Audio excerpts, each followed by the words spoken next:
The Minnesota Twins are for sale. Guess what? Your $1.5 billion isn't going to do it.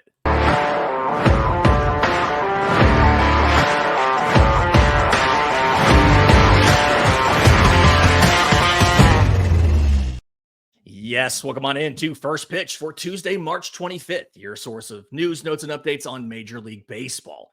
I'm your host, Lindsay Crosby. You can follow me on social media at Crosby Baseball. He's Troy Brock, Troy B Baseball on social media. And we're going to do I think today is our prediction show, right? Who's going to win the Cy Young, MVP, all of that stuff. But first, we got to talk about the Minnesota Twins. And I don't know if I've ever said that on the show before.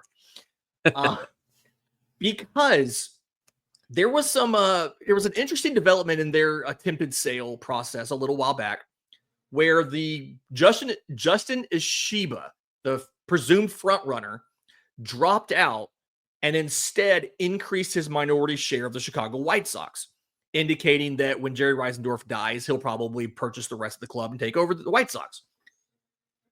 From your mouth to God's ears, like, come on.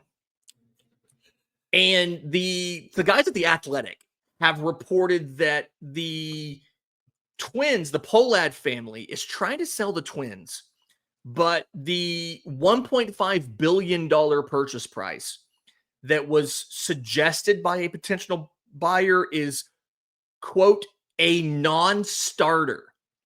They're looking for at least $1.7 billion. The Orioles, the most recent franchise that sold, they went for $1.725 billion, with arguably a more attractive situation because they own the broadcast network as well as the ballpark and all of that. So, like, I don't remember if the Orioles own Camden Yards or not, but like they own the broadcast, like they own MASN. So, arguably a more attractive situation, but at the same time, there's only 30 teams, and it's very rare that one of them comes for sale. The Nationals were originally thought to be available, and then the Lerner family backed out of that last spring. Are the Twins going to find somebody to pay $1.7 billion when you combine the couple negative factors here of their TV deal went under, their attendance has been dropping, and the team's debt is higher than average? They're reported to be somewhere like $425 million in debt.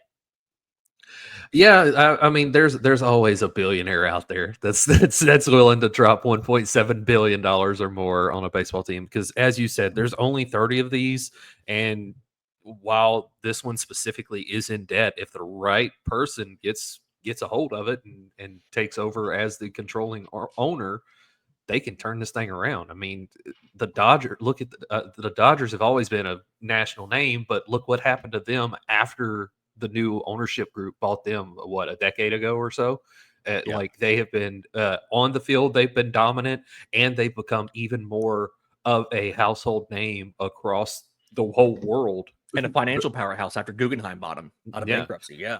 And so if the right billionaire is out there, they can turn that situation around. They can take care of all that debt that the organization and the franchise has, and they can make it a more viable product. And again, if it is the right person, they could make the Minnesota Twins a legitimate contender perennially, just like the Guggenheim Group has done with the Los Angeles Dodgers by being willing to spend money on players.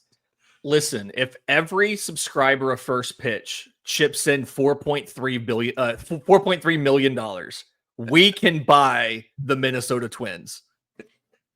I will move to Minnesota to run the Minnesota Twins. That's fine. I won't even be in charge. I'll let somebody else actually run the baseball stuff. I'll just be in there urging everybody to spend more money. Yeah, I mean, I kind of agree with you. Like, it's these things come for sale so seldomly that somebody is going to buy it. It doesn't matter how expensive you make it. At some point in time, somebody will buy it. And you're getting to the point now in professional sports where you have to, one, be a billionaire to even buy any of these teams, obviously. But also it means that there's no reason you can't be spending money when you buy them, because you are a billionaire that has to be at least a little bit liquid to do it in the first place. So you have to be hopeful. If you're a Twins fan, you have to be hopeful that somebody eventually meets their price, so that if nothing else, you can get owners in there who have the capacity to spend more money and can hopefully figure all that stuff out. Who do you, any specific billionaire you want to go buy the Minnesota Twins? The guy that owns Oracle, I can't think of his name right now. I'm gonna look him up right now. But he I think he's up in that area. Larry Ellison. Larry Ellison. Yeah. I think he's up in that area because he helped the Michigan NIL steal Bryce Underwood from LSU earlier this year. And so he's got a buku amount of money. I know that the Giants stadium is called Oracle Park, but I mean, it doesn't mean he can't own a different team because his company is the sponsor of one team doesn't mean he can't own a different team. I don't believe. The owner of the Minnesota Timberwolves, Glenn Taylor, he was like a magazine newspaper guy, I think. Like, he can do it. The Cargill family, the meat people, like, they could do it. Like, there's options to do it in Minnesota. So that would be fun. Just get them a new owner. Okay. You want to do some award predictions here? Yeah, let's do it. All right. I guess individual awards. Let's start off on the pitching side, because I feel like this one, at least in the National League, is pretty easy to pick a winner. Real quick, are we establishing the rule that we can't pick the same person? Yeah, let's do that. That'll make it more interesting. Okay. In that case, I want to go first for Cy Young. And then after that, we'll rotate back and forth who goes first. But if you're trying to do who is the Cy Young winner in the National League, 100% you have to go Paul Skeens. I don't understand how you could pick anybody else other than Paul Skeens to be the favorite to win the Cy Young, just given the fact that he was a finisher last year, despite barely beating 100 innings, right? Yeah. So Paul Skeens for me is who I have as my Cy Young favorite in the National League. I can guess who you're going to pick.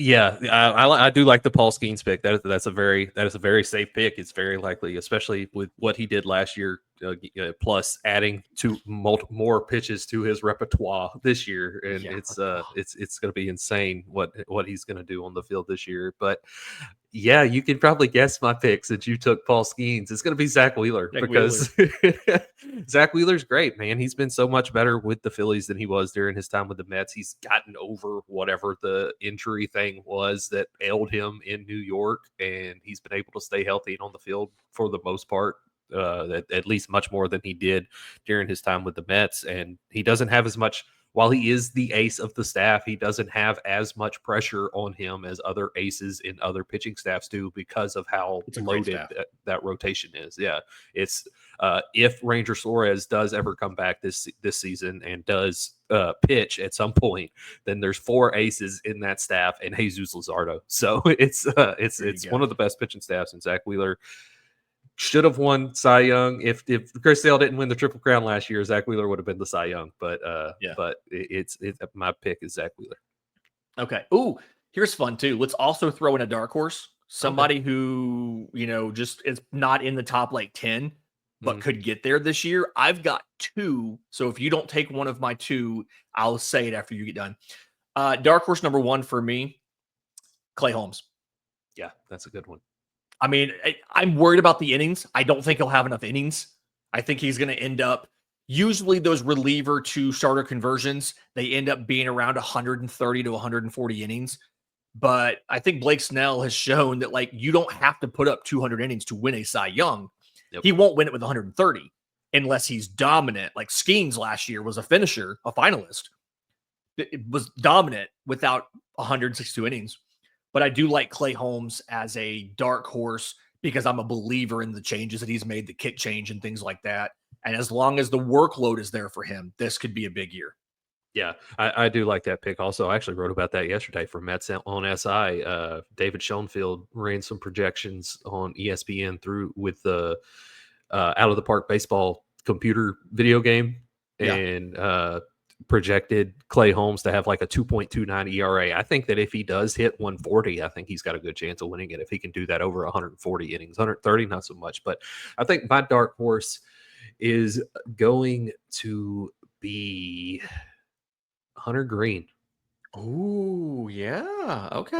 I Tough it's just ballpark, but the stuff tough, is yeah, it's good. tough ballpark, but yeah, stuff is good, and they just extended Jose Trevino. I really do think that because of his framing, he's going to catch Hunter Green for every Hunter Green start, and I think that's going to help on Hunter Green's control issues and bring him some more strikeouts, especially around the edges of the zone. There you go. My other dark horse I had was Spencer Schwellenbach of the Braves.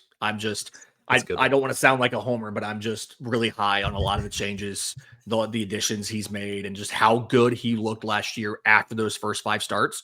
Yeah. He was dynamic, like ERA under 2.5 after those first 5 starts. So some of the best control in baseball. I'm high on that. All right, Two of the best American pitching League. staffs. Two of the best pitching staffs in Major League Baseball are in the National League East. Yeah, yeah. And then there's also the Mets. That's why we're down on the Mets versus everybody else. Exactly. Okay, American League, you go first because I took National League first. Who do you like? American League, I'm going to say Max Fried. Okay. I like Max Fried with the Yankees a Ooh. lot. I think that he is going to be one of the lone bright spots of their season is Max Fried. He's very underrated. He's quietly one of the better pitchers, and you know this. He's quietly one of the better pitchers in Major League Baseball. If he can stay healthy this year, I think it's going to be Max Fried. And even when he doesn't stay healthy, it's usually short-term 15-day IL stuff, a minor hamstring strain, a blister issue. He's only once hit the 60-day IL, and that was a forearm strain, and he came back from that just fine. So, yeah, like he goes on the IL a lot, but he still puts up a lot of innings. Like that's kind of the weird thing there. I thought you were going to say Tariq Skubal, and I was about to go Garrett Crochet. I almost I did. do think Garrett Crochet was amazing last year, and in his second year of the relief to starting conversion, I think you can see more. I think you can get to a qualify for the ERA title workload. I can't believe I would leave Tariq Skubal on the board, but I do think Garrett, like, it's going to be hard. Voters are going to judge Tariq Skubal off of what he did last year. Yep. And I do think that if he has any sort of stumble, they're going to hold it against him by saying he's not as good as he was last year. So I think Garrett Crochet would win the tiebreaker if they were equivalent, based on the fact that Skubal maybe doesn't repeat the amazing year he had last year. Who would be your dark horse outside of the top 10 here? It's kind of crazy because at least to this point, as we've talked about the American League Cy Youngs, neither of us have mentioned any Seattle Mariners pitcher. And I'm still and not. they're all on the board too. Every single one of their starters is in the top like 20 something, like top 25 in the Cy Young voting. And my pick for dark horse is still not going to be a Seattle Mariner. It's going to be Walker Buehler. I'm very high on Walker Buehler, and I think he has a bounce back season this year. And I could be dead wrong. He could be just as ass as he was last year, but I do think that Walker Buehler is going to be in the running. He is 28th best odds on this sports book I'm not naming because they haven't paid us for that. Plus 8,000. He's tied with Seth Lugo, Bailey Ober, and Taj Bradley and Bowden Francis. Not a bad group. Yeah, not a bad group. My dark horse, it's going to be tough early, but if you're looking for somebody that's completely outside of that top group, Ryan Pepio of the Rays. He's going to be their opening day starter now after Shane McClanahan's going to start on the IL. Been really impressive. Came out of that Dodgers pitching factory, went to the Rays, who were also a good pitching development organization. I think that entire Rays rotation, Shane Baz, Taj Bradley, that entire rotation is going to be a little bit underappreciated this year because they'll be in that minor league ballpark and some of the home numbers may not look great. But I think Ryan Pepio has everything he needs to get himself up into that conversation for Cy Young if everything breaks right. I wanted to go. I thought about Tanner Bybee too, and I was like, nah, let's not do that. All right, you want to move to Rookie of the Year or Comeback Player of the Year? Let's do comeback player of the year. Okay. I've given no Save thought to MVP for either last. one of these. Yeah, I National need to League look Comeback this up. Player of the Year. It's my turn to go first, right? Yes. Sandy Alcantara. He looked so Ooh. good in spring. Sandy looked so good in spring that as long as he can put up the innings he needs, it feels really tough to assume that he's not going to, if not win it, at least be in the top 2. So give me Sandy for National League Comeback Player of the Year. Yeah, that's a solid one, especially because I mean he's going to want to pitch as many innings as he can, and so I do like that pick. I think that for me, comeback player of the year, National League East love today. It's going to be Spencer Strider. Yep. He'll be back Yeah. pretty early. I mean, he's already pitched twice in spring. He's made 2 starts in spring. So I've been talking on Braves Today mid-April, mid to late April. They have a homestand against the Twins and the Cardinals. You're probably trying to get him by the end of that homestand to make a start there. So he starts at home and not having to fly to the West Coast to make a start. But mid-April. Yeah, and by mid-April, after that Twins homestand, they might not need to find a new owner anymore because it might be Spencer Strider. Oh man, a player owner. That's the thing I don't think we've had in like a century in baseball.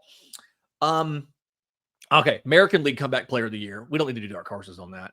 I just want to put it on the record to say it. I like Casey Mize this year. I don't think he wins it, but I like Casey Mize with Detroit. I'm torn between Mike Trout and Jacob deGrom. I want to believe in both of these guys. I'm going to choose to believe that Mike Trout in right field versus center field is cutting out enough wear and tear on him that he can play 120 games maybe. And that he can be, and that if he does 80% of a historical Mike Trout season, he will be the American League Comeback Player of the Year. Yeah, I'm right there with you on that. I like that a lot too. But for me, I don't think that Jacob deGrom's going to pitch enough to qualify to win Comeback Player of the Year. He'll be amazing when he's on the mound, but do you get double-digit starts out of Jacob deGrom? I would love to. Baseball's better when you do, but will you? Exactly. And so for me, I'm going to go with Bo Bichette. Okay. Contract year. He's should be healthy this year, maybe, and both of those things playing in tandem with each other will put up one hell of a season from the shortstop. Yeah, I mean, here's the thing about Bo Bichette. If you take out last year, he's a career 299 hitter. Yeah, over 528 games. It is a statistically valid sample, right? Yeah. It's just last year he hit 225 with an OPS that was 200 plus points lower than his previous worst season. Like, it is very easy to see how that could have been an outlier. Yeah. And so, yeah, that makes a ton of sense. Like you said, platform year. He'll hit free agency. He'll be 28 before next season. His birthday's in like early March. That's a great call right there. I really do think that's a good one. Okay. Rookie of the Year, National League Rookie of the Year. Roki Sasaki's the obvious pick. I'm going to go with Dylan Cruz of the Washington Nationals. He's not having to play center field. He's playing a corner, but he's got some speed. He's got some power. He's one of those like all-around, well-rounded baseball players. Mm-hmm. And I feel like the voters maybe acknowledge those guys more so than the statistical totals might suggest. He won't lead baseball in steals. He won't lead baseball in homers, but he'll do well in both respects. And that's not necessarily something that we see. He got, it was a 31 game sample last year. He only hit 220, but like in the minors last year in AA and AAA combined, he had, He had right here, 25 stolen bases and 13 homers in like 100 games. You give him 162 games in the majors, he can have a 2020 year or maybe even a 2030 year. And I think that unless somebody else pops off, that should be enough to get him up in the top 3 probably. Yeah. Similar to Colton Cowser last year. Yeah, I completely agree with you. I like Dylan Cruz a lot. I think the struggles last season when he did come up late in the year was not what we're going to see from him moving forward. Right. And they handled that perfectly because they kept his rookie eligibility, but he got a good sample of what he struggles with at the major league level. He got like a month, what Yeah. he needs to work on, what he struggles with, but he still has rookie eligibility. That is the perfect way to handle that because now he can still be eligible, get you a draft pick if he wins it this year. Yeah. Oh yeah, exactly. This is very counterintuitive to everything I've said on this podcast over the past offseason, but my pick's going to be Roki Sasaki just because I think that because of the hype that surrounds him, if he comes up and is just anywhere near a viable starting pitcher, I think that the voters are going to give him the Cy Young Award strictly because of hype, even if somebody else like a Dylan Cruz does deserve it more. But so, yeah, I do think he's going to be. I think Roki Sasaki's going to be a good pitcher. I just don't know if he's going to be a good pitcher as soon as this month or as soon as June or whatever the case may be.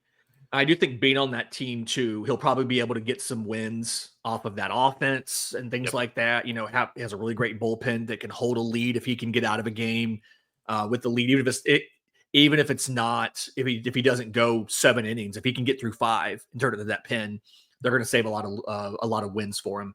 That makes sense to me. MVP in the National League. Oh, we didn't do American League Rookie yet. Oh, I'm sorry. That's right. Thank you. American League Rookie of the Year. Thank you. I just kind of skipped over that. I'm going to go with. Oh, it's your turn. You're first. Sorry, go ahead. Yeah, I hope I'm not stealing your guy here, but I'm going to go with the guy that's been a rookie for like 8 years now and has been up and down throughout the major leagues, and everybody has clamored for him, and that's Jason Dominguez. Did not steal my guy. No worries. Okay. Yeah, I think that this is the year that he finally sticks in the major leagues. The Yankees. This is the year. He's focused. He's having fun. You know, Jason Dominguez. Yeah, if he's up all year, that makes sense. Yeah. So that's my pick. Wasn't my guy, thankfully. Christian Campbell of the Red Sox. Good one. We're East heavy in this one, but a starting spot on opening day. He's got versatility to kick to the outfield if he needs to. He's got some power. He's got some speed. I just always kind of like those Georgia Tech guys. I feel good. Like Christian Campbell would be my pick there. Although I wouldn't be surprised if one of these pitchers came out of nowhere, a Kumar Rocker, a Will Warren for the Yankees, something like that. But yeah, give me Christian Campbell on that. All right. National League MVP. I'm going to throw a curveball here. I'm not going to go with the guy who's won 3 of them in Shohei Ohtani. I'm going to go with Juan Soto. I think this is the year where he finally, he's in a ballpark where he can hit some homers. He doesn't get the short porch, but he's in a ballpark. He'll hit homers. He'll have protection in the lineup. I think this is the year, even though a lot of guys struggle in their first year with a new team, they underperform from like power perspective and stuff like that. I think Juan Soto can do it this year. Yeah, that was especially if you're going to pass Ohtani, this is the year to do it. Yeah, where Ohtani's trying to come back to the mound at the same time. Mookie Betts is down to 95 pounds. He's not going to be threatening. Fernando Tatis is not back to MVP form. You know, Kyle Tucker's on a new team for a year. It is a contract year for Kyle Tucker. But this is the year for Juan Soto if you're going to do it. This is the year. Bryce Harper also still exists, sir. He's a first baseman. That's true. No, because you didn't pick him, I'm going to pick Shohei Ohtani just because the voters just like to Shohei give it to Ohtani. Shohei Ohtani. Yeah, he's won 3 of them. It's kind of hard to argue with that. He should be the favorite for all of them until proven otherwise. Yeah, and I do like the Juan Soto pick. If you would have picked Shohei Ohtani, I was going to pick Juan Soto because I do agree with you. I think that Juan Soto is going to have a monster year in Queens, and I love Juan Soto. I don't think I've hidden that well at all. I love Juan Soto. He's one of my favorite players in the sport, and there's really only one reason why I love Juan Soto as much as I do. Why do you like him? Because he gets on base. And that's why I love Juan Soto. But yeah, my pick's going to be Shohei Ohtani. I picked 4th in a fantasy draft last night, and I got Juan Soto. I was hoping to get that Bobby Witt Jr. would fall to me, and he didn't. And I'm like, I'll take Juan Soto in that on base percentage. That's great. I love that. Thank you so much. We can offset a bad on base somewhere later. All right. Dark Here's horse. one. We got to. This is, I think, the final one here before we get out of here. We have to pick the World Series matchup, and then the winner. We also have to pick the American League MVP. Dang it! Oh my gosh! What is with me just hating on the American League? I mean, All right, there's a lot to hate. American There's a League lot to hate. MVP. American League MVP. Aaron Judge doesn't have much protection in that lineup anymore, as we've said multiple times. He's going to have to produce. He is going to have to produce, and I don't think that he's going to get pitched. I think he's going to get pitched around a lot more this year than he has been in years past, because that lineup is Aaron Judge and the boys. So I think that the American League MVP is going to be Byron Buxton. I'm just kidding. He's not Byron. No, I think the American League MVP this year is going to be Yordan Alvarez. That is not where I thought you were going with that. I guess we have shown now that DHs can win. Ohtani's broken the seal on that. Even last year, just being a DH, although he had the steals, Yordan's not going to have that. I was really nervous you were taking Bobby Witt Jr. because I had nobody else I really liked for this other than Bobby Witt Jr. I'm glad you took Yordan. Bobby Witt Jr. had like the most at-bats of anybody in baseball with nobody on base in front of him last year. Yeah. And Jonathan India is there, and it's a huge addition for the Royals. Simply. Why do you like him? Because he gets on base. Because he gets on base. Yep. So give me Bobby Witt Jr. I'm Bobby Witt Jr. I like it. I think he can put up 100 RBI this year if he can get guys in front of him, as well as the power and the speed and all of that. The defense. He could be that dude that's like a Gold Glove and Silver Slugger and MVP all in the same year. Generational type season. Bobby Witt Jr. Yeah, I like it. You want to do dark horses, NL and AL quickly before we do World Series? Yeah, let's do that. All right. So MVP, dark horse in the National League. I'm always first on the National League. I want to go with the young player. Michael Harris II. Ooh, I like it. With the 2 years he's been healthy, he hasn't gotten full seasons because he was called up late one year and he had a minor issue, like a back thing 1 year. But he hit close to 300 and he was like a homer away from a 2020 season. I think if he can be healthy the full season, batting in the middle of that lineup, behind that group of Riley and Olsen and Ozuna, they have him batting right behind Marcell Ozuna a lot this year. If he can bat 300 and be healthy the full year and go 25-25 or 30-30, I think he's a dark horse in there for MVP. I do think if every single thing broke right, he could be a 40-40 guy. I don't think that's going to happen, but that's my dark horse is Michael Harris II. And that's a deep dart throw. Like there's so many guys like a Kyle Tucker, Corbin Carroll who should be ahead of him, but I wanted to go deep dart throw. Michael Harris. Yeah. You're going a lot deeper than I am because I'm going to say Ellie De La Cruz. Strictly because it's show. I mean, the top plus of the National 2,000 League is Ellie De La Cruz. He's like 7th on the board. Yeah. Go ahead. So, but it's just the top of the National League and the MVP race is just so top heavy, and that's not to discredit Ellie De La Cruz in any way, but I think he's finally going to put it all together this year and put up numbers that are worthy of winning that could do it and could potentially win the MVP. Yeah. So I mean, it's he's got everything he needs to do it. He's got the power. He's got the speed. He's a good defender. He's got everything he absolutely needs to do that. So I like that. All right. American League. I'm trying to think. Let me see here. American League dark horse.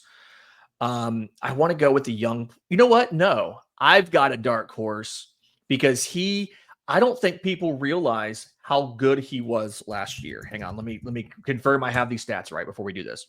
All right.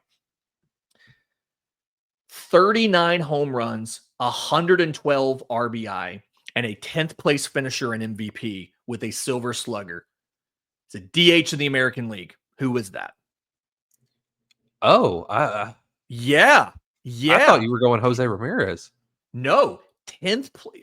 He's also a good underrated guy, but no, 10th place finisher in MVP, Silver Slugger, 39 home runs, 112 RBI, hit 293 last year. Who did that? Who in the American League? Who is that guy? I Signed don't know. a new deal this offseason.